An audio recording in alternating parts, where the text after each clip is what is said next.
రక్షకుడైనటువంటి యేసుక్రీస్తు వారి యొక్క దివ్యనామంలో మీకు శుభాలు, వందనములు తెలియజేసుకుంటూ, ప్రియమైనటువంటి దేవుని వారలారా, ఉదయకాలం పరిశుద్ధ గ్రంథంలో నుండి చక్కటి విషయాలు మనం ఆలోచించాం. యేసుక్రీస్తు వారి విషయంలో అన్యాయపు తీర్పు పొందినవాడుగా ఆయన సిలువకు ఎక్కినటువంటి వైనాన్ని పరిశుద్ధ గ్రంథంలో నుండి మనం ఆలోచన చేసాం. యేసుక్రీస్తు వారిని ఎలా తీసుకుని వెళ్ళారు మహాసభలకు, రాజుల దగ్గరికి. ఆయనను సిలువను ఎక్కించడానికి, చంపడానికి అనేకమైనటువంటి ఆలోచనలు కలిగిన వారై, ఎన్నో కుట్రలతో యేసుక్రీస్తుని ఏమార్చాలనేటువంటి ఉద్దేశం కలిగిన వారై, ఆయనను సిలువనకు అప్పగించడానికి, సిలువ వేయడానికి అటు ధర్మశాస్త్రం తెలిసిన వారు, ఇటు వారిని పరిపాలిస్తున్నటువంటి రోమీయులు కలిసి క్రీస్తును సిలువకు అప్పగించి ఆయనను సిలువ వేసి ఆయన ప్రాణాన్ని తీసినటువంటి సందర్భాన్ని మనము ఉదయకాలపు సందర్భంలో మనం ఆలోచించాం. ప్రియమైనటువంటి దేవుని వారలారా, యేసుక్రీస్తు వారిని మన కొరకు ఆయన దేవునికి అర్పణగా ఆయన అర్పించుకున్నాడు. అటువంటి సందర్భంలో అన్యాయపు తీర్పు ఎలా పొందాడు ఆయన? ఏ ఏ న్యాయస్థానాల చుట్టూ తిరిగాడు? మొదట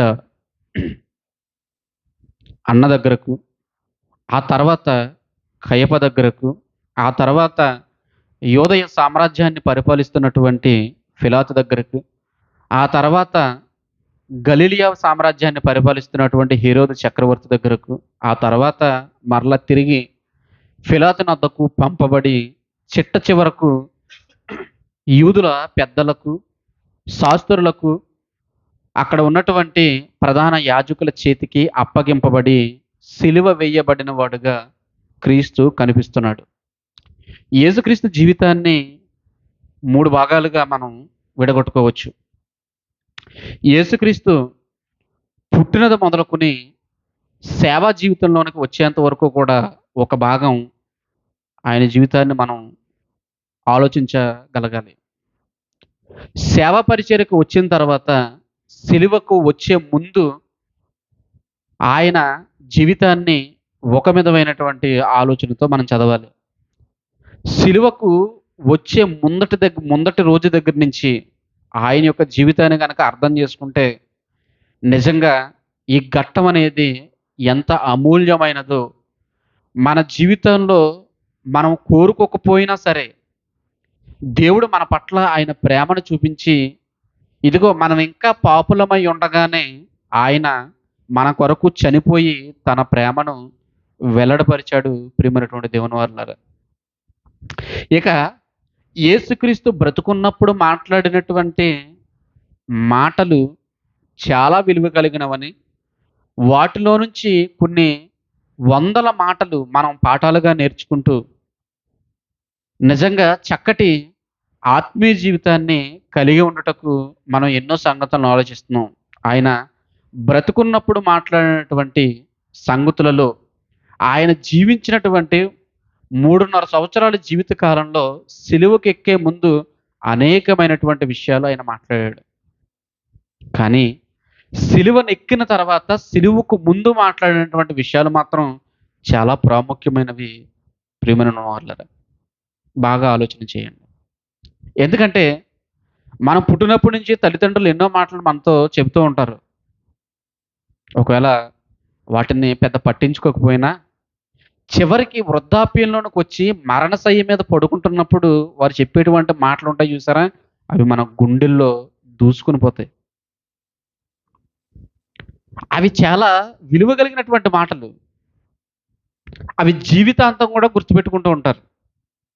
జీవితాంతం కూడా గుర్తుపెట్టుకుంటూ ఉంటారు. మొన్న జరిగినటువంటి విషయం ఏంటంటే, ఇంచుమించుగా ఒక 3 వారాలు, 2 వారాల ముందు మన నాగేష్ గారు వాళ్ళ తండ్రి గారు వెంకట్రావు గారు. ఆయనకి సడెన్‌గా హార్ట్‌లో నొప్పి రావడం వల్ల వెంటనే ఇక్కడ గవర్నమెంట్ హాస్పిటల్‌కి తీసుకెళ్లారు. గవర్నమెంట్ హాస్పిటల్‌కి తీసుకెళ్ళిన తర్వాత ఇక్కడి నుంచి మరలా కాకినాడ జనరల్ హాస్పిటల్‌కి తీసుకొని వెళ్లారు. ఇది కొంచెం ఎమర్జెన్సీగా ఉంది అని చెప్పేసి కాకినాడ జనరల్ హాస్పిటల్‌కి తీసుకొని వెళ్లారు. ఆయన ఏమడుగుతున్నాడంటే, "ఇదిగో మీరు ఏం చేస్తారంటే ఆనంద్ గారిని పిలిపించండి. ఆయన ప్రార్థన చేస్తాడు." వెంటనే వారికి కూడా భయం కలిగింది. వెంటనే భాస్కర్ గారు ఫోన్ చేశారు. "నాన్నగారు మిమ్మల్ని అడుగుతున్నారండి. ఒకసారి రండి ప్రార్థన చేద్దురు గాని" అని చెప్పేసి అన్నారు. అప్పటికి నేను దగ్గరలో లేను. నేను మరలా ఇంటికొచ్చేసరికి వీళ్ళు కాకినాడ జనరల్ హాస్పిటల్‌కి వెళ్లారు. మరలా నేను బయలుదేరి మరలా వెళ్ళి వారిని పరామర్శించేటప్పటికి వారింకా ఏమనుకుంటున్నారంటే, ఇంకా పెద్దాపురం జనరల్ హాస్పిటల్‌లోనే ఉన్నాను అనుకుంటున్నారు. వీరు గూడా అదే జెప్తున్నారు. ఈ సంఘటనలన్నీ ఎందుకు చెప్తున్నానంటే, చివరి సమయంలోనకొచ్చేసరికి వారు మాట్లాడుతున్నటువంటి మాటలు నిజంగా భాస్కర్ గారు ఇదే విషయాన్ని చెప్తున్నారు. "ఏండి ఆయన మిమ్మల్ని చూడాలనుకుంటున్నారు. మీరు ప్రార్థన చేస్తే ఆయనకి కొంచెం స్వస్థత కలుగుతుందనేటువంటి నమ్మకం ఉంది" అని జెప్పేసి ఆయన మాట్లాడుతుంటే నాకనిపించింది వెంటనే ఏండి ఆయన జీవితంలో ఎన్నో అడుగుండొచ్చు. కానీ ఆయన్ని తీసుకొని రండి, ప్రార్థన చేయండి అన్నటువంటి మాటకి వెంటనే ఆయన నిద్రపోలేదు. 2, 3 సార్లు ఇంచుమించుగా ప్రార్థన చేశారు. 2, 3 సార్లు ఇంచుమించుగా ఫోన్ చేశారు. మరలా నేను ధైర్యం చెప్పి, "ఏమవ్వదులెండి. నేనొస్తాను" అని చెప్పేసి వాళ్ళకి చెప్పి, వెంటనే మరలా వెళ్ళి ప్రార్థన చేయడం జరిగింది. అంటే మనిషి బ్రతికుండగా మనం చాలా సార్లు పట్టించుకోం గానీ, మనిషి మరణానికి చేరువవుతున్నప్పుడు మాట్లాడేటువంటి మాటలు అవి చాలా బలము కలిగినవిగా, మన హృదయాన్ని ప్రేరేపించేవిగా, లేదంటే మనలో ఒక బలమైనటువంటి ఆలోచన కలిగించేవిగా మారుస్తూ ఉంటాయి. యేసుక్రీస్తు వారి మాటలు కూడా ఆయన భూమి మీద జీవించినటువంటి కాలంలో ఆయన బోధ చేయడం ప్రారంభించి అనేకమైనటువంటి ఉపమానాలు చెప్పాడు, సందర్భాలు చెప్పాడు. అనేకమైనటువంటి మాటలు ఆనాడున్నటువంటి సమాజంతో పంచుకున్నాడాయన. కానీ సిలువకు ఎక్కిన తర్వాత సిలువకు ఎలా ఎక్కాడంటే, ఆయన విషయాన్ని గనక మనం చాలా జాగ్రత్తగా అర్థం చేసుకోగలిగితే, ఆయనేమి ఉదయం మొదలుకొని సాయంత్రం వరకు ఆయనేమి ఆహారం తీసుకోలేనట్లుగా వాక్యంలో మనకు కనిపిస్తుంది. ఎందుకంటే, ఆయన బహు దుఃఖాక్రాంతుడుగా ఉన్నాడు. సిలువకు వెళ్ళే ముందు ఎలా ఉన్నాడంటే, బహు దుఃఖాక్రాంతుడుగా ప్రార్థన చేస్తుంటే, ప్రార్థన చేస్తున్నప్పుడు చెమట కారి, ఆ చెమట ఎలా కనబడుతుందంటే, ఇదిగో గొప్ప రక్తపు బిందువు వలె మారుతుందంటే, మనం అర్థం చేసుకోవాలి ప్రియమైనటువంటి దేవుని వారలారా. ఆయన ఆవేదన ఎంత ఎక్కువగా ఉందో. యేసుక్రీస్తు వారికి ఈ లోకానికి రావడం పెద్ద కష్టం అనిపించలేదు. ఈ లోకానికి వచ్చిన తర్వాత బ్రతకడం కూడా కష్టం అనిపించలేదు. కానీ సిలువకు ఎక్కడం మాత్రం ఎలా ఉందంటే, ఆయనకు కష్టంగా అనిపించింది. ఆయనకు కష్టంగా అనిపించింది. అందుకే ఆయన ఆతురపడి ప్రార్థన చేస్తున్నాడు. తండ్రికి విజ్ఞాపన చేస్తున్నాడు. గెత్సెమనేటువంటి వనంలో, "తండ్రి నీ చిత్తమైతే ఈ గిన్నె నా యొద్ద నుండి తొలగించు" అని ఆవేదనతో ప్రార్థన చేస్తున్నటువంటి సందర్భాన్ని మనం చదివితే, మన కళ్ళ వెంబడి నీరు రాక మానదు ప్రియమైనటువంటి దేవుని వారలారా.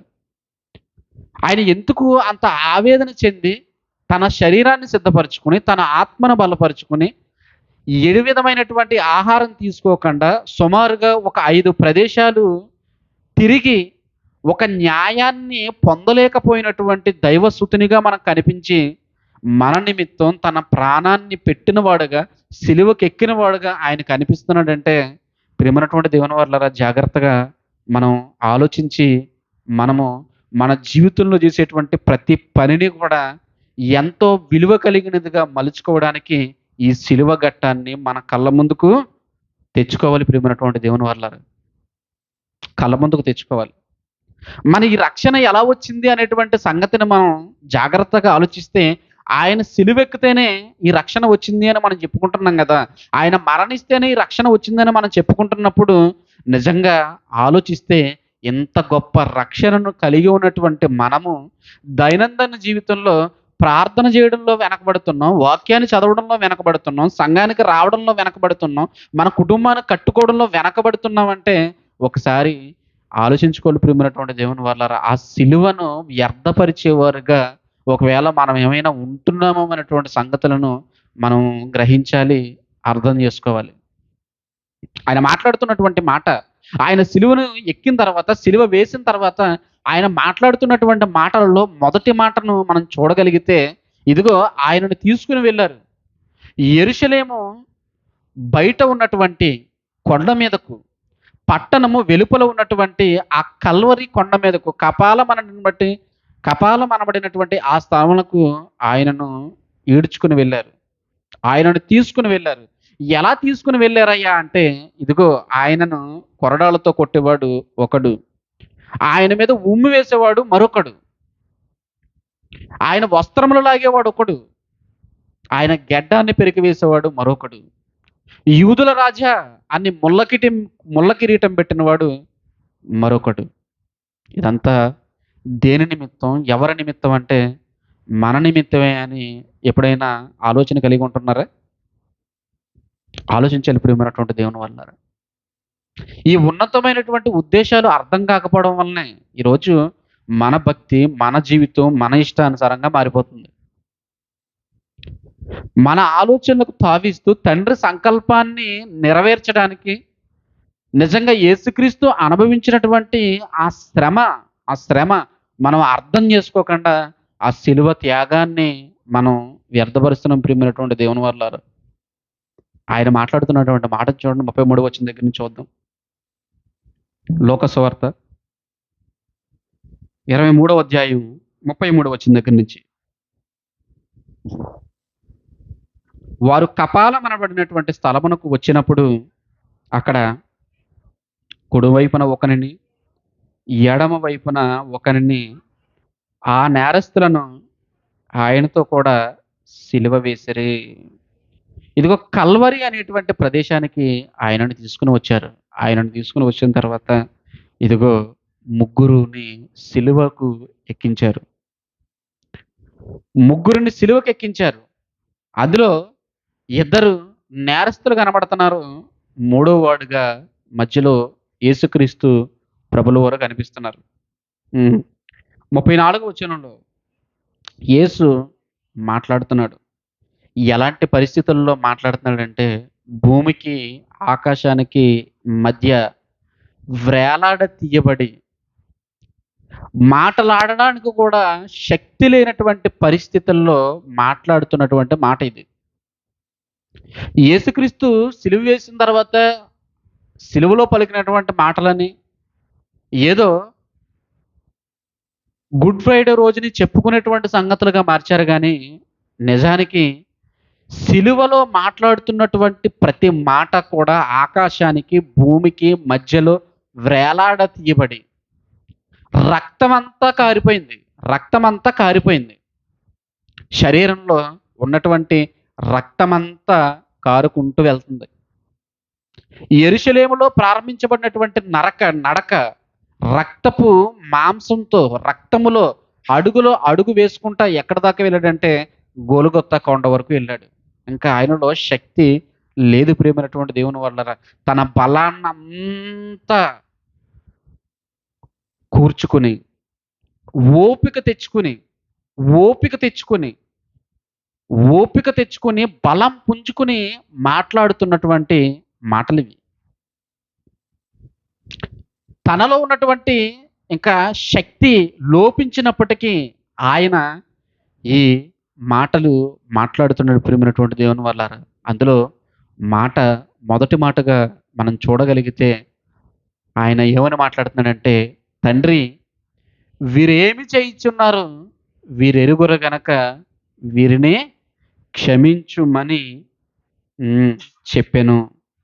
వారు ఆయన వస్త్రములను పంచుకున్నటకై చీట్లు వేసిరి.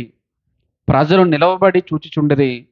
అధికారులు, వీడు ఇతరులను రక్షించెను, వీడు దేవుడు ఏర్పరచుకున్న క్రీస్తు అయిన ఎడల తన్ను తాను రక్షించుకునునని అపహసించిరి. అంతట సైనికులు ఆయన యొద్దకు వచ్చి ఆయనకు చిరకనిచ్చి, నీవు యూదులకు రాజువైతే, యూదుల రాజువైతే నిన్ను నీవే రక్షించుకొనుమని ఆయనను అపహసించిరి. ఇతడు యూదులకు రాజని పై విలాసము కూడా ఆయనకు పైగా వ్రాయబడును. అక్కడ ఉన్నటువంటి సైనికులు అపహాసం చేస్తున్నారు. సైనికులందరూ కూడా అపహాసం చేస్తున్నారు. ఇతడు యూదులకు రాజు కదా! ఇతడు దేవుడు ఏర్పరచుకున్నటువంటి క్రీస్తు కదా! దేవుని కుమారుడు కదా! ఇదిగో నువ్వేం చేస్తావంటే నిన్ను నీవు రక్షించుకో. నిన్ను నువ్వు రక్షించుకో. ఇటువంటి పరిస్థితుల మధ్య ప్రభువు నోరు తెరిచి మాట్లాడుతున్నటువంటి మాట ఏంటంటే, తండ్రి వీరేమి చేయుచున్నారో వీరెరుగరు గనక వీరిని క్షమించండి. క్షమించండి. ఇదిగో ఈ క్షమాపణను అందించడానికి ఆయన భూమికి, ఆకాశానికి మధ్య వేలాడ తీయబడ్డాడు. ఆయన శరీరం నలగగొట్టబడింది. నాగటి చాళ్ళ వలె ఊడ్చబడింది. ఎందుకు ఇదంతా జరిగిందంటే, ఇదిగో యావత్తు మనుష్య జాతిని క్షమించడానికి యేసుక్రీస్తు ప్రభుల వారు, తండ్రి వీరేమి చేయుచున్నారో వీరు ఎరుగరు గనక వీరిని క్షమించండి. అంటే మానవాళి చేసినటువంటి పాపానికి క్షమాపణ దయచేయడానికి ఆయన సిలువకు ఎక్కినట్లుగా ఈ సంగతి మనకి కనిపిస్తుంది. ఇది ఆనాడున్నటువంటి ప్రజానీకానికి, ఆనాడు యేసుక్రీస్తుని సిలువ వేసినటువంటి ప్రజల కొరకు మాట్లాడిన మాట అయినప్పటికీ కూడా ఇది అందరికీ వర్తించేటువంటి మాట. అందరికీ వర్తించేటువంటి మాట. ఎందుకంటే మనిషి పాపం చేసి దేవునికి దూరమయ్యాడు. దేవునికి దూరమయ్యాడు. మనిషి పాపం చేసి దేవునికి దూరమయ్యాడు. దేవునికి దూరం అవ్వడం అంటే మాటలు కాదు. సాక్షాత్తు ఇదిగో నిత్య జీవపు ఆలోచనలో నుంచి, నిత్య జీవం వైపు నుంచి నిత్య నరకాగ్ని వైపు మనిషి ప్రయాణం మారిపోయింది ప్రియమైనటువంటి దేవుని వర్లారా. మనిషి ప్రయాణం మారిపోయింది. దేవునికి అవిధేయుడిగా మారిపోయాడు. దేవునికి అవిధేయుడిగా మారిపోయాడు. ఈరోజు ఏం కావాలంటే క్షమాపణ కావాలి. మనిషికి ఏం కావాలంటే క్షమాపణ కావాలి. క్షమాపణ కావాలి. క్షమాపణ కావాలి. ఆ క్షమాపణ ఎలా ఇవ్వడానికి ఆయన సిద్ధపడ్డాడంటే, ఇదిగో సిలువలో తన ప్రాణాన్ని పెట్టి మనల్ని క్షమించడానికి ఆయన సిద్ధపడ్డాడు. ఆయన సిద్ధపడ్డాడు. ఈ క్షమాపణ అనేది, దేవా ప్రభువా తండ్రి నన్ను క్షమించు అంటే, ఆయన క్షమించడానికి ఏం జరిగిందో తెలుసా? ఇదిగో నువ్వు క్షమించమని సులభంగా అడుగుతున్నావు. ఒక చిన్న తప్పు చేసి, చిన్న పాపం చేసి క్షమించమని నువ్వు సులభంగా అడుగుతున్నావు కానీ, ఇలా క్షమించడానికి ఆయన ఏం చేశాడంటే సిలువ మీద తన ప్రాణాన్ని ఆయన పోగొట్టుకున్నాడు ప్రియమైనటువంటి దేవుని వల్ల. ఈ విషయం మనకు అర్థం కావాలి.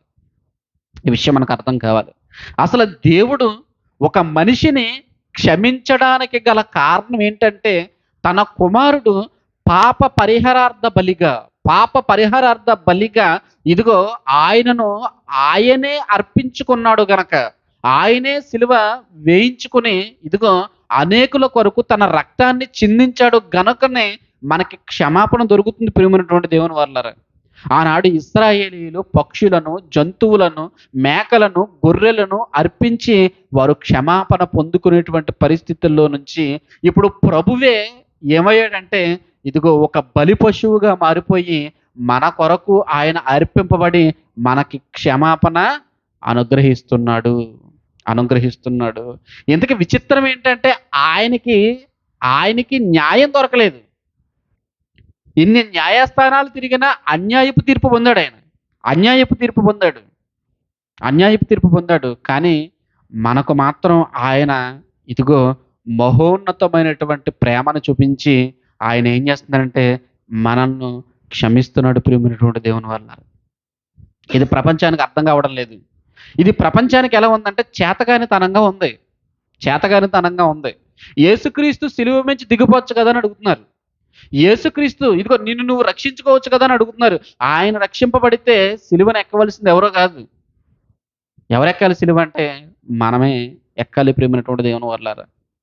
ఆయన ఒకవేళ తప్పించుకుంటే తన శక్తి సామర్థ్యాలను ఉపయోగించుకుని ఆయన సిలువను కనుక దిగిపోతే ఎక్కవలసింది ఎవరో తెలుసా?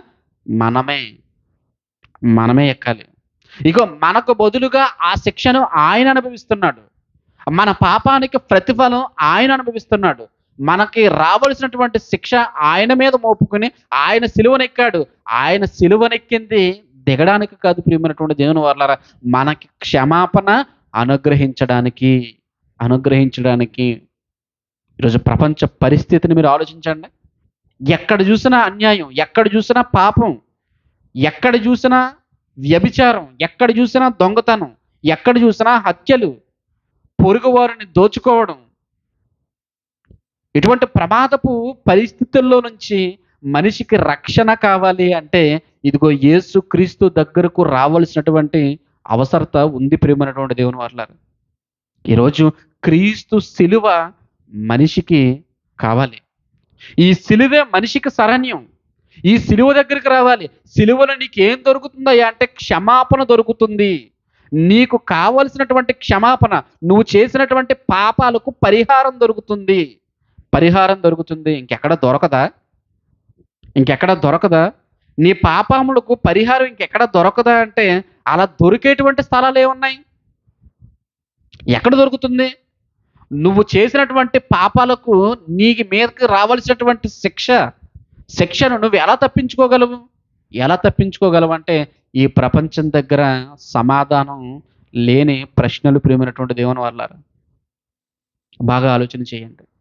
ఎలా ఆయన క్షమిస్తున్నాడంటే, ఎలా ఆయన క్షమిస్తున్నాడంటే ఆఖరి నిమిషంలో తనను వేడుకున్నటువంటి దొంగను కూడా ఆయన క్షమిస్తున్నాడు ప్రియమైనటువంటి దేవుని వాళ్ళారా. ఇది సందర్భం కలిపినటువంటి సందర్భం. సిలువ మీద ఉన్నటువంటి పరిస్థితులలో, ఆఖరి పరిస్థితులలో ప్రాణం పోయే ముందు ప్రభువును వేడుకుంటున్నా సరే, ప్రభువు అతని ఎడల జాలిపడి కనికరించి నిజంగా అతన్ని క్షమించాడంటే ఎంత మంచి సహృదయం కలిగిన వాడు, ఎంత మంచి ప్రేమమూర్తో ఒకసారి ఆలోచన చేయండి ప్రియమైనటువంటి దేవుని వాళ్ళారా. ఆలోచన చేయండి. పాతకాలంలో భక్తులు దేవుని గురించి రాసినటువంటి మాట ఏంటో తెలుసా? ఒకసారి కీర్తన గ్రంథం 130వ అధ్యాయం 4వ వచనం చూడండి. కీర్తన గ్రంథము 130వ అధ్యాయం 4వ వచనం. కీర్తన గ్రంథం 130వ అధ్యాయం 4వ వచనం ప్రియమైనటువంటి దేవుని వాళ్ళారా. ఆయనను జనులు నీ యందు భయభక్తులు నిలుపునట్లు నీ యొద్ద క్షమాపణ దొరుకును. ఇగో ప్రజలు దేవుడంటే భయపడాలి. దేవుని యందు భయభక్తులు కలిగి జీవించాలి ప్రజలు. ఇప్పుడు దేవుడి దగ్గర ఏం దొరుకుతుందా అంటే క్షమాపణ దొరుకుతుంది. క్షమాపణ దొరుకుతుంది. పాత నిబంధనలో ఉన్నటువంటి భక్తులు ఆయన సన్నిధికి వచ్చి ఆయన్ని వేడుకుంటున్నప్పుడు వారిని క్షమించేవాడుగా మనకు కనిపిస్తున్నాడు ప్రియమైనటువంటి దేవుని వాళ్ళారా. ఆలోచన చేయండి. ఇదిగో శిలువ మీద ఆయన మాట్లాడుతున్నటువంటి మాట ఏంటో తెలుసా? ఇదిగో తండ్రి, వీరు ఏమి చేయుచున్నారో వీరు ఎరుగని గనక వీరిని క్షమించండి, వీరిని క్షమించండి, వీరిని క్షమించండి. ఈ అధికారం, ఈ అర్హత ప్రపంచంలో ఏ ఒక్కరికి లేదు ప్రియమైనటువంటి దేవుని వల్ల. అంటే మనిషిని క్షమించేటువంటి స్థితి ఈరోజు ఎవ్వరికీ లేదు. ఎవ్వరికీ లేదు. ఎందుకంటే భూమి మీద ఉన్నటువంటి మనుషులందరూ కూడా మాటలు చెప్పిన వారు, యేసుక్రీస్తు ఒక్కడే క్రియలలో చూపినవాడు. భూమి మీద ఉన్నటువంటి ఎందరో ఉన్నారు ఈరోజు. ఎందరో ఉన్నారు. దేవుళ్ళుగా, దేవతలుగా పిలువబడుతున్నారు.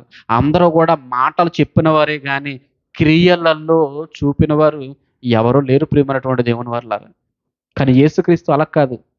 యేసుక్రీస్తు అలా కాదు. తన అంతటి తానే ఇదిగో దేవునితో సమానంగా ఉండుట విడిచిపెట్టకూడనటువంటి భాగ్యం అని ఆయన నిజంగా దానిని వదులుకుని, అటువంటి స్థితిని వదులుకుని ఈ లోకానికి మట్టి శరీరంతో ఆయన అడుగుపెట్టి ఇదిగో మనలాంటి జీవితాన్ని కలిగి మనకంటే ఇంకా కింది స్థాయిలో ఆయన జీవించి ఇదిగో మన కొరకు ఆయన తన జీవితాన్ని అర్పించాడు ప్రియమైనటువంటి దేవుని వాళ్ళారా. ఎలాంటి మహానుభావుడు ఎక్కడుంటాడు చెప్పండి? ఇలాంటి మహనీయుడు ఎక్కడుంటాడు చెప్పండి? నిజంగానే. ఎందుకంటే ఈయన దగ్గర మాత్రమే, ఈయన మాటల్లో మాత్రమే మనకేం దొరుకుతుందంటే క్షమాపణ దొరుకుతుంది. క్షమాపణ దొరుకుతుంది. అంతేగాని ఏదో లెంపలేసుకున్నంత మాత్రాన, సాష్టాంగ పడినంత మాత్రాన, క్షమించమని అడిగిన మాత్రాన, కాళ్ళ మీద ప్రాధేయపడినంత మాత్రాన నీకు క్షమాపణ దొరకదు. నిన్ను క్షమించేటువంటి వ్యక్తి కూడా యాజ్ ఎ రైట్ పర్సన్ అయ్యి ఉండాలి. ఆయన శక్తి కలిగిన వాడై ఉండాలి. ఆయన నీ కొరకు ప్రాణం పెట్టిన వాడై ఉండాలి. ఇదిగో మనం నమ్ముకున్నటువంటి ప్రభువు ఎలాంటి వాడంటే, మన నిమిత్తము అన్యాయపు తీర్పును పొంది, అన్యాయంగా న్యాయస్థానాలకు త్రెప్పబడి, సిలువకు అప్పగింపబడి, ఆఖరి రక్తపు బొట్టు వరకు మన కొరకు రక్తం గార్చినటువంటి ప్రభువు, ప్రియమైనటువంటి దేవుని వాళ్ళారా. ఒకసారి ఆలోచన చేయండి. ఒకసారి ఆలోచించండి.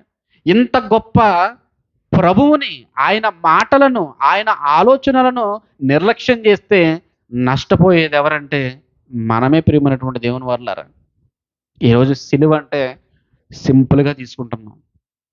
వాక్యం అంటే అనాలోచితంగా తీసుకుంటున్నాం. దేవుని సన్నిధి అంటే ఇదిగో మనం వదిలిపెట్టడానికి ఇష్టపడుతున్నాం. బాగా ఆలోచించాలి, ప్రియమైనటువంటి దేవుని వాళ్ళారా. ఈరోజు ఇటువంటి స్థితిని కలిగించడానికి ఆయన ఏం చేశాడో తెలుసా? ఇదిగో సిలువను ఎక్కడి, ప్రియమైనటువంటి దేవుని వాళ్ళారా. ఇలా మనం కూర్చొని సమూహంగా ఉండగలుగుతున్నామంటే కారణం ఏంటో తెలుసా? ఆయన సిలువను ఎక్కాడు కాబట్టి. ఆయనకు సిలువను ఎక్కిన తర్వాత దేవాలయపు తెర నడుముకి చిరిగిపోయింది కాబట్టే ఈరోజు దేవాలయంలో కూర్చొని మనం ఆయనను ఆరాధించగలుగుతున్నాం. దేవుణ్ణి సేవించగలుగుతున్నాం, ప్రియమైనటువంటి దేవుని వాళ్ళారా. ఆ అడ్డతెరను చింపాడు ఆయన. ఆ అడ్డతెరను చింపాడు. ఇగో మనుషులకు క్షమాపణ అనుగ్రహించాడు. ఎంతమందైతే భ్రష్టత్వంలో ఉండి భయంకరమైనటువంటి పాపాన్ని చేశారో వారందరికీ కూడా క్షమాపణ అనుగ్రహించాడు. క్షమాపణ అనుగ్రహించాడు. ప్రియమైనటువంటి దేవుని వాళ్ళారా, బాగా ఆలోచన చేయండి. ఇంచుమించుగా పోయిన శనివారం కాక అంతకుముందు శనివారం అనుకుంటా, మా మన సహోదరులు నాగేష్ గారు వాళ్ళ అన్నయ్య కుమార్ గారు, ఆయన కృతజ్ఞత కూడిక పెట్టుకున్నాడు. కృతజ్ఞత కూడిక ఎందు నిమిత్తమో తెలుసా? ఎందు నిమిత్తం అంటే ఆయన తన తల్లి వరుస అయినటువంటి తన పిన్నిని ఆయనే చంపేశాడు. భయంకరమైనటువంటి ఒక మర్డర్ చేశాడు ఆయన. ఎవరున్నా చంపలేదు. స్వయాన పిన్ని, వాళ్ళ అమ్మగారు చనిపోయారు. వాళ్ళ తండ్రి గారు రెండో వివాహం చేసుకున్నారు. వివాహం చేసుకున్న తర్వాత ఇదిగో పిన్ని వరుసైనటువంటి వ్యక్తి ఆవిడ. తల్లితోటి సమానం. తల్లితోటి సమానం. ఆమె కూడా తన బిడ్డలా చూసుకుంది ఈయనను. ఇద్దరు కలిసి ఉండేవారు. ఎంతో అన్యోన్యంగా ఉండేవారంట. నిజంగా చెప్తుంటే వారు చెప్తూ ఉంటే నేను ఆశ్చర్యపోయిన, ప్రియమైనటువంటి దేవుని వాళ్ళారా. ఆశ్చర్యపోయాను. నిజంగా దేవుణ్ణి ఎరగనటువంటి స్థితిలో ఏం చేశాడో తెలుసా? ఆమెకు మద్యం అలవాటు లేదు. కానీ మద్యాన్ని అలవాటు చేశాడు. మొత్తును అలవాటు చేశాడు. మొత్తును అలవాటు చేసి ఇదిగో వారు కలిసే ప్రోగ్రామ్స్‌కి వెళ్ళేవారు. వారు కలిసే ఉండేవారు. ఎప్పుడు కూడా ఇతన్ని పరాయి వ్యక్తిలా భావించలేదు. సొంత కొడుకులాగే భావించిందంట ఆవిడ. ఆమె దగ్గరే ఉండి ఏం చేశాడో తెలుసా? ఒకానొక రోజు ఆమె మీద దాడి చేసి భయంకరంగా చంపేశాడు, ప్రియమైనటువంటి దేవుని వాళ్ళు. భయంకరంగా చంపేశాడు. ఒక విషయం చెప్పమంటారా? ఇదిగో అప్పుడు వాళ్ళు హాస్పిటల్‌లో ఉన్నారంట. హాస్పిటల్‌లో ఉన్నప్పుడు నిజంగా చెప్తుంటే ఒక్కొక్క మాట నిజంగా చెప్తుంటే ఆశ్చర్యపోయాను, ప్రియమైనటువంటి దేవుని వాళ్ళారా. హాస్పిటల్‌లో ఉంటున్నప్పుడు రాత్రులెళ్ళి గొయ్యి తీసేవాడంట. పగలొచ్చి వీరితో పాటు కలిసి ఉండేవాడంట. రాత్రులెళ్ళి ఏం చేసేవాడంట? గొయ్యి తీసేవాడంట. ఎందుకు గొయ్య? చనిపోయిన తర్వాత ఆమెను పాతిపెట్టడానికి. ఆమెను పాతిపెట్టడానికి. ఆమె చాలా ఎత్తు మనిషి. 6 అడుగుల మనిషి అంట ఆవిడ. అలాంటి మనిషిని ఈయన చూస్తే 5 అడుగులు ఉన్నాడు. అలాంటి వ్యక్తి చంపేశాడు, ప్రియమైనటువంటి దేవుని వల్ల. చంపేశాడు. చంపిన తర్వాత ఏం చేయాలో అర్థం కాలేదు. వెంటనే కామప్పుగా ఉన్నాడు. ఇంతకీ విశేషం ఏంటంటే ఆమెను తప్పిపోయింది, ఆమె వెళ్ళిపోయిందని చెప్పి వీళ్ళతో పాటు వెతకడానికి ఆయన కూడా తిరిగాడంట. తెలుసా మీకు? వాస్తవం, ప్రియమైనటువంటి దేవుని వాళ్ళారా. ఈమె తప్పిపోయింది కదా! ఈమె వైజాగ్ వెళ్ళిపోయిందో లేదంటే హైదరాబాద్ వెళ్ళిపోయిందా అని చెప్పి వీరితో పాటు నాగేష్ గారు, భాస్కర్ గారు వీళ్ళతో పాటు అతడు కూడా కలిపి ఏం చేసేవాడంట? వెతకడానికి వెళ్ళేవాడంట. ఆఖరికి కాల్ నంబర్ లిస్ట్ తీస్తే అందులో ఈయన ఫోన్ నంబర్ దొరికింది. గట్టిగా పోలీసు వారు స్టైల్‌లో ఎంక్వైరీ చేస్తే నిజాన్ని మొత్తం బయటికి కక్కేశాడు. నా తండ్రికి రెండవ భార్య గనక ఆమంటే నాకిష్టం లేదు. కనుక ఆమెను నేను చంపేయాలనుకున్నటువంటి ఉద్దేశం కలిగిన వాడై ఏమయ్యాడో తెలుసా? ఇదిగో చెరసాలలోనికి వెళ్ళిపోయాడు, ప్రియమైనటువంటి దేవుని వల్ల. పోలీసులు అరెస్ట్ చేశారు. ఇప్పుడు జైలుకి తీసుకెళ్లారు. జైలుకి తీసుకెళ్లారు. ఇప్పుడు అతని పరిస్థితి ఏంటంటే భయంకరమైనటువంటి హత్య చేసిన వాడు కాబట్టి ఎక్కడికి వెళ్ళిపోవాలంటే ఒకవేళ పడితే యావజ్జీవ శిక్ష పడుతుంది. లేదంటే ఉరి శిక్ష కూడా పడేటువంటి అవకాశం ఉంది. ఉరి శిక్ష పడేటువంటి అవకాశం ఉంది. నిజంగా సందర్భాన్ని చూసినప్పుడు నాకు ఎవరు గుర్తొచ్చారంటే ఆయన యొద్ద క్షమాపణ దొరుకుతుంది. నిజంగా యేసుక్రీస్తు మహానుభావుడు నిజంగా ఎలా క్షమిస్తాడు అని నిజంగా ఒకవేళ మనం అనుకొనగలిగితే అటువంటి భయంకరమైనటువంటి పరిస్థితుల్లో అతడు ప్రభువుని నమ్ముకున్నాడండి. ఒక ఆశ్చర్యం ఏంటంటే నిజంగానే అటువంటి పరిస్థితుల మధ్య అతను ప్రభువుని నమ్ముకున్నాడు. ప్రభువుని నమ్ముకుని ఇదిగో అతను ఏం చేశాడంటే తన పాపములను ఒప్పుకున్నాడు ప్రియమైనటువంటి దేవుని వల్లారా. ఎవరి దగ్గర ఒప్పుకున్నాడు? ఎవరి దగ్గర ఒప్పుకున్నాడు అంటే దేవుడి దగ్గర ఒప్పుకున్నాడు. ఒప్పుకున్నాడు. నాతో కూడా మాట్లాడాడు ఆయన. మాట్లాడి ఇలా భయంకరమైనటువంటి అన్యాయం చేశానండి. అన్యాయం చేశాను. ఒకవేళ నిజంగా నేను ఒకటే మాట చెప్పాను. ఒకవేళ నిజంగా దేవుని కృప ఉంటే మీరు బయటకొస్తారు. ఒకవేళ లేదు మీకు శిక్ష పడినా సరే మీరు దేవునిని మాత్రం విడిచిపెట్టకండి. ఖచ్చితంగా దేవుడు క్షమిస్తాడు. దేవుడు క్షమిస్తే ఈ ప్రపంచంలో ఉన్నటువంటి చట్టాలు ఏమి చేయలేవని ఆయనకు ధైర్యం చెప్పినప్పుడు నిజంగానే ఆయన విషయంలో ఆశ్చర్యకరంగా కేసును కొట్టేశారు ప్రియమైనటువంటి దేవుని వల్ల. కేసును కొట్టేశారండి. నిజంగా ఆశ్చర్యమైనటువంటి సంగతి, ఆశ్చర్యకరమైనటువంటి సంగతి. నిజానికి ఆయన దగ్గరకు వచ్చి సాష్టాంగ పడితే నిజంగా ఆయన క్షమించేటువంటి మనస్సు కలిగిన వాడై ఉన్నాడు. ప్రభువు దగ్గరకొచ్చాడు. ప్రభువుని విశ్వసించాడు, నమ్ముకున్నాడు. నిజంగా ఆలోచించగలిగితే అతనిలో ఆ పరివర్తన కనబడింది. అతనిలో ఆ పరివర్తన కనబడింది. నిజంగా బైబిల్ చదివే విషయంలో గాని, ప్రార్థన చేసేటువంటి విషయంలో గాని, ఎందుకంటే మాతో చాలా సందర్భాల్లో మాట్లాడినప్పుడు ఆయనకొచ్చేటువంటి ప్రశ్నలకు మేము సమాధానం చెప్పడం జరిగేది. ఒకసారి వాళ్ళ ఇంటికి కూడా తీసుకెళ్లారు సహోదరులు. వాళ్ళ ఇంటి దగ్గర మాట్లాడారు. లేదంటే ఫోన్‌లో మాట్లాడేవారు. అనేకమైనటువంటి సందర్భాలను వారు బైబిల్ చదువుతూ ఏండి నిజంగా నాకు ఇదిగో శిక్ష పడకుండా ఉంటుందంటారా అని అడిగినప్పుడు, దేవుడు క్షమిస్తే ఈ ప్రపంచంలో ఉన్నటువంటి చట్టాలు, సామ్రాజ్యాలు ఏవి చేయలేవండి. దేవుడు క్షమిస్తాడండి అన్నప్పుడు నిజంగా ఆయన విశ్వసించి ఈరోజు మరలా ఆయన విడుదల పొంది మరల ప్రజల మధ్య నివసిస్తున్నాడు. ఆయన ఒకటే తీర్మానించుకున్నాడు. నేను చనిపోతే నేను దేవుని కొరకు ఉంటానండి. బ్రతికితే ఆయన సేవను చేస్తాను. నా కుటుంబం అంతా కూడా ఆయనకి సాక్షిగా ఉంటాము అనేటువంటి మాట ఆయన దేవుడికి ఇచ్చాడు ప్రియమైనటువంటి దేవుని వల్లారా. ఈ సంగతులన్నీ ఎందుకు చెప్తున్నానంటే ఇలాంటి వ్యక్తి ఒక కఠినమైనటువంటి మనస్తత్వం కలిగి ఇదిగో తన తల్లి లాంటి ఒక ఆమెను భయంకరంగా చంపి తను ఒక్కడే తీసుకుని వెళ్ళి పూడ్చిపెట్టి వచ్చినటువంటి పరిస్థితిని మనం కళ్ళారా చూస్తున్నప్పుడు ఇలాంటి వారికి ఆయన అనుగ్రహించినటువంటి క్షమ చెప్పుకుంటే ఒక్కొక్కరిది ఒక్కొక్క జీవితం గాని ఈరోజు మన జీవితంలో మనం చేసినటువంటి అన్యాయము, మనం చేసినటువంటి పనులు ఎన్ని అని మనం లెక్కగట్టగలిగితే అవి మన తల వెంట్రుకకు మించే ఉన్నాయి ప్రియమైనటువంటి దేవుని వల్లారా. ఆలోచన చేయండి. ఈ సందర్భాన్ని చూసినప్పుడు నిజంగా నాకు అనిపించింది ఏంటంటే తండ్రి ఆయన ఆయన ఎదుట మోకాళ్ళుని ప్రాధేయపడితే ఎలాంటి స్థితిలోనైనా ఆయన క్షమిస్తాడు. ఎందుకంటే తండ్రికి ఏం కావాలంటే తన కుమారుడు మారడమే కావాలి ప్రియమైనటువంటి దేవుని వల్ల. ఇద్దరు కుమారులు తండ్రి సందర్భాన్ని మనం చూసాం. తప్పిపోయిన కుమారుడు అని దానికి టైటిల్ పెట్టారు. తప్పిపోయిన కుమారుడు తిరిగి వచ్చినప్పుడు తండ్రి ఆనందించి సంతోషించాడు ప్రియమైనటువంటి దేవుని వల్లారా. ఈరోజు మనిషి కూడా తన హక్కునకు ఇదిగో వస్తే చేర్చుకుందామని దేవుడు చూస్తున్నాడు. దేవుణ్ణి మనిషి ఎలా చూస్తున్నాడంటే ఆయన అనుగ్రహించినటువంటి రక్షణను ఎలా చూస్తున్నాడో తెలుసా? చాలా సింపుల్‌గా ఎందుకు కొరగాని దానిగా, పనికిరాని దానిగా చూసి దేవుని యొక్క సంకల్పాన్నే హేళన చేసేటువంటి స్థితిలోనికి ఈరోజు మనిషి యొక్క జ్ఞానం వెళ్ళిపోయింది ప్రియమైనటువంటి దేవుని వల్లారా. ఎప్పుడు అర్థమవుతుంది? ఇదిగో సిలువ ఎక్కిన తర్వాత అర్థమవుతుందా? సిలువలో దొంగకి ఎప్పుడు అర్థమైంది? సిలువ వేసే ముందు సిలువ వేయబడిన తర్వాత మరణించేటువంటి ఆఖరి క్షణంలో అర్థమవుతుంది. నన్నడిగితే ఈ ప్రపంచానికి మరణం వచ్చేంత వరకు కూడా తన జీవితం ఏంటో తెలియదని అనుకుంటున్నాను ప్రియమైనటువంటి దేవుని వల్లారా. ఇంకా నేను మరణిస్తాను అనేటువంటి ఆలోచనలోకి వచ్చినప్పుడే దేవుడంటే ఏంటో మనిషికి అర్థమవుతాడు ప్రియమైనటువంటి దేవుని వల్లారా. ఇదిగో ఈ సిలువ మీద ఉన్నటువంటి దొంగకు కళ్ళ ఎదుట ఏం కనబడుతుందంటే ఒక్క మరణమే కనిపిస్తుంది.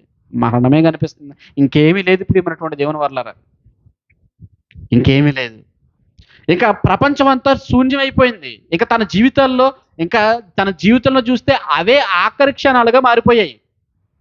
అవే ఆకర్షణలుగా మారిపోయాయి. అప్పుడు ప్రభువుని ఏమని అడుగుతున్నాడో చూడండి. ఏమని అడుగుతున్నాడో చూడండి. లూకా సువార్త 23వ అధ్యాయం. లూకా సువార్త 23వ అధ్యాయం 39వ వచనం దగ్గర నుంచి చూద్దాం. వేలాడవేయబడిన ఆ నేరస్తులలో ఒకడు ఆయనను దూషిస్తూ ఉన్నాడు. ఆయనను దూషిస్తూ ఉన్నాడు. అందరిలాగే ఆలోచిస్తున్నాడు. అందరిలాగే ఆలోచిస్తున్నాడు.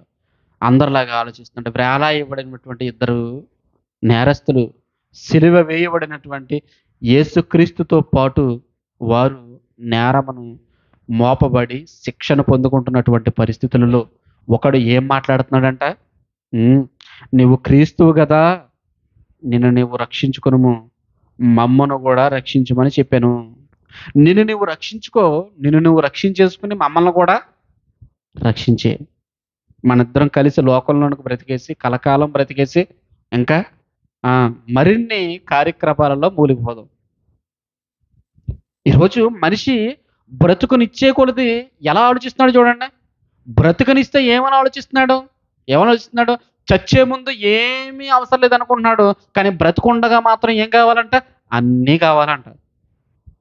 బ్రతికుండగా అన్నీ కావాలంట. కానీ చచ్చే ముందే ఏమీ వద్దంట. మరణం కళ్ళ ఎదుట కనిపించేసరికి ఏం చెప్తాడో తెలుసా? "నాకేం వద్దండి. నాకేమి వద్దు. నాకేమి వద్దు. దయచేసి నన్ను బ్రతికించండి" అంటాడు. అదే బ్రతికిన తర్వాత ఏం కావాలి? బ్రతికిన తర్వాత ఏం కావాలి? అన్నీ సర్వ సుఖాలు కావాలి మనిషికి. తన జీవితాన్ని విడిచిపెట్టడు. తను ఏ స్థితిలో ఉన్నాడో ఆ స్థితిని విడిచిపెట్టడు. దేవుని వైపు తిరగడు. మారు మనసు పొందడు. ఇదిగో దేవుని ఆలోచనలేంటో తెలుసుకోడు ప్రియమైనటువంటి దేవుని వాళ్ళారా. ఎప్పుడు ఇదే ఆలోచన. ఇదిగో మరలా లోకంలోనికి వెళ్ళి, మరలా దొంగతనం, మరలా లోకంలోనికి వెళ్ళి, మరలా పాపం ఏంటి ఇలాంటి ఉద్దేశమేనా?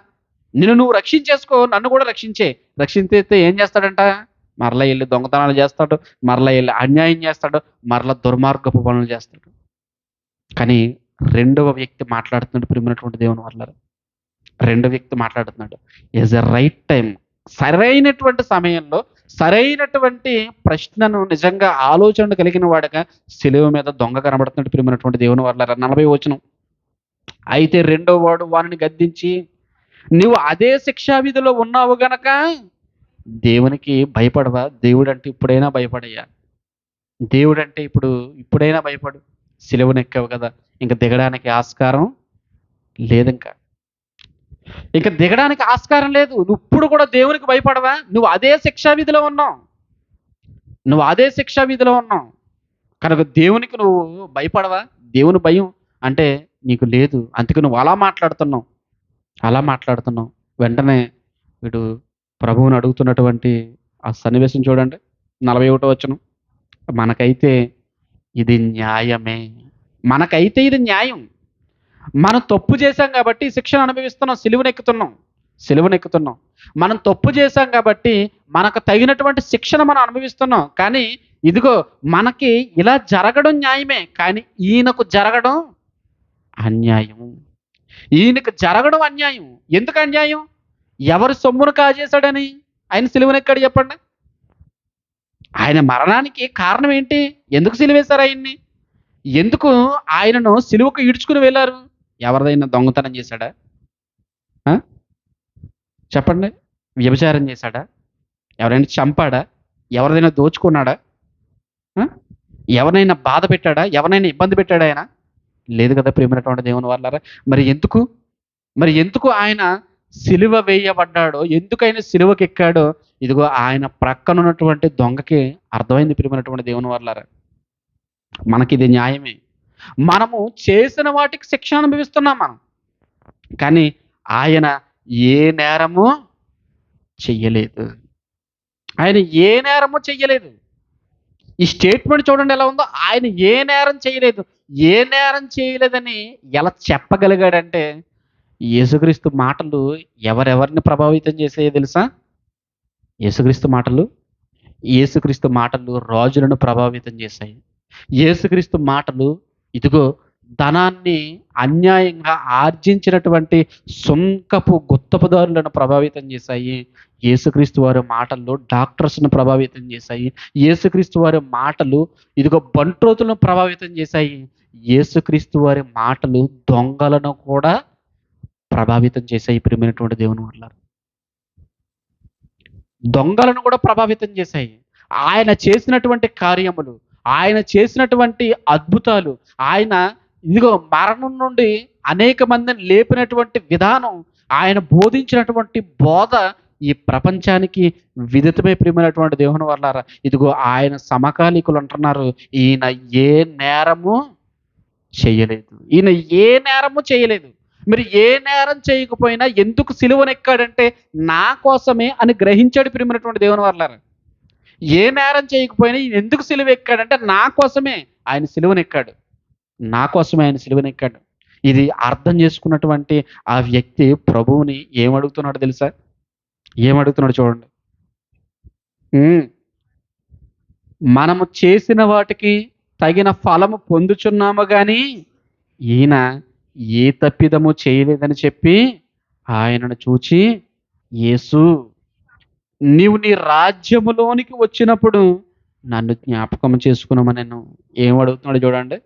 రాజ్యాన్ని అడుగుతున్నాడు. నీవు నీ